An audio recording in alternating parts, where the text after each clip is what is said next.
नमस्कार शेतकरी मित्रांनो, मागेल त्याला सौर पंप योजनेच्या माध्यमातून आता शेतकऱ्यांना सौर पंप आस्थापित होत आहेत आणि त्यामध्येच काही शेतकरी हे सौर पंपाच्या प्रतीक्षेत सुद्धा आहेत, तर काही शेतकऱ्यांना वेंडर सिलेक्शन सुद्धा आलेलं नाही।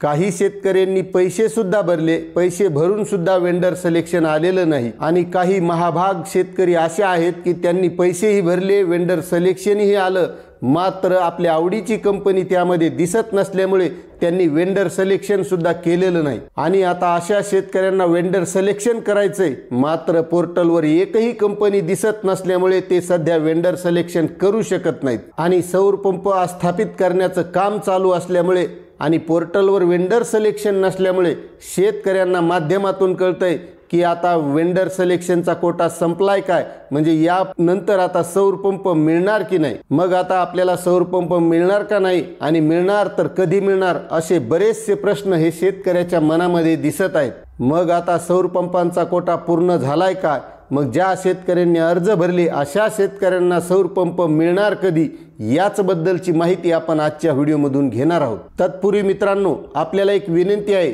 तुम्ही जर आपल्या चॅनलवर नवीन असाल तर आपलं मनपूर्वक स्वागत आहे आणि तुम्ही आपलं चॅनल सबस्क्राइब केलं नसेल तर अगोदर सबस्क्राइब करून घ्या, व्हिडिओला लाईक करा आणि ही माहिती प्रत्येक शेतकऱ्यापर्यंत शेअर करायला विसरू नका। तर चला व्हिडिओला सुरुवात करूया। महाराष्ट्रामध्ये मागेल त्याला सौर पंप योजना ही राबवली जात आहे आणि या योजनेच्या माध्यमातून शेतकऱ्यांना 10.5 लाख पंप स्थापित करण्याचं सरकारचं सुद्धा उद्दिष्ट आहे। महावितरणच्या माध्यमातून मार्च 2025 पर्यंत 1.5 लाख सौर पंप स्थापित करण्याचं उद्दिष्ट होतं आणि सरकारचं 10.5 लाख सौर पंप स्थापित करण्याचं उद्दिष्ट असल्यामुळे आतापर्यंत फक्त 1.5 लाख पंप हे स्थापित करण्यात आले आहेत।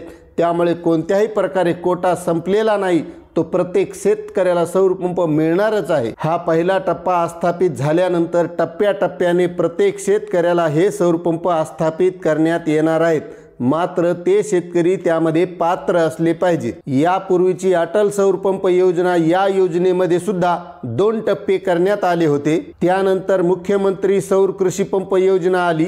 या योजनेच्या पहिल्या टप्प्यामध्ये 25,000 पंप हे वितरित करण्यात आले आणि त्यानंतर दुसऱ्या आणि तिसऱ्या टप्प्यामध्ये एकत्रित 75,000 सौर पंप शेतकऱ्यांना स्थापित करण्यात आले होते। त्यानंतर PM कुसुम ही योजना आली आणि या योजनेमध्ये 2750 पंपापासून या योजनेची सुरुवात झाली होती।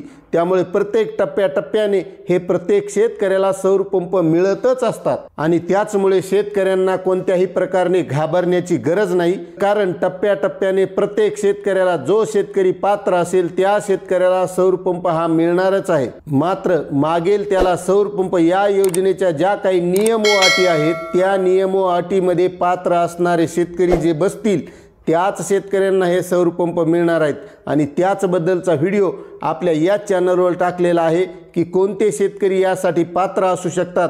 तो जर आपण व्हिडिओ बघितला नसेल तर डिस्क्रिप्शनमध्ये लिंक दिलेली आहे, त्या लिंकवर जाऊन आपण बघू शकता। आतापर्यंत जे सौर पंप स्थापित करणं चालू आहे, हा पहिलाच टप्पा आहे।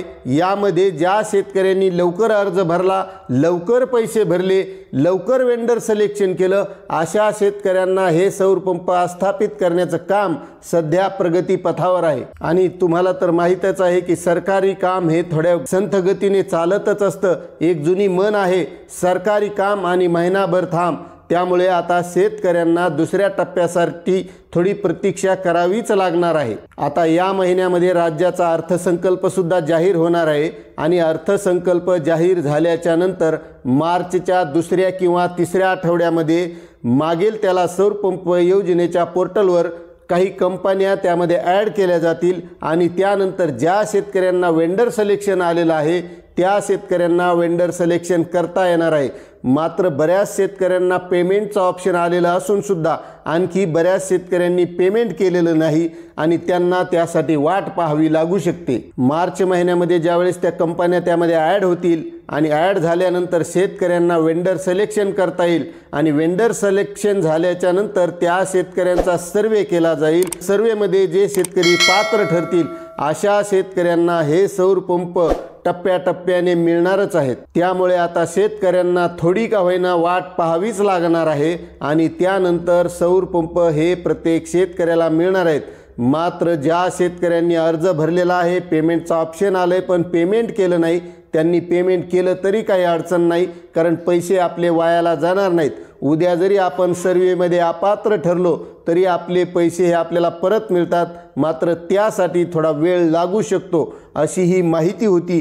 मित्रांनो, आपल्याला ही माहिती कशी वाटली नक्कीच कमेंट करा आणि तुम्ही जर आपल्या या चॅनलवर नवीन असाल तर चॅनलला सबस्क्राईब करा आणि ही माहिती प्रत्येक शेतकऱ्यापर्यंत शेअर करायला विसरू नका। भेटूया अशाच नवनवीन माहितीसह नवीन व्हिडिओमध्ये, तोपर्यंत धन्यवाद।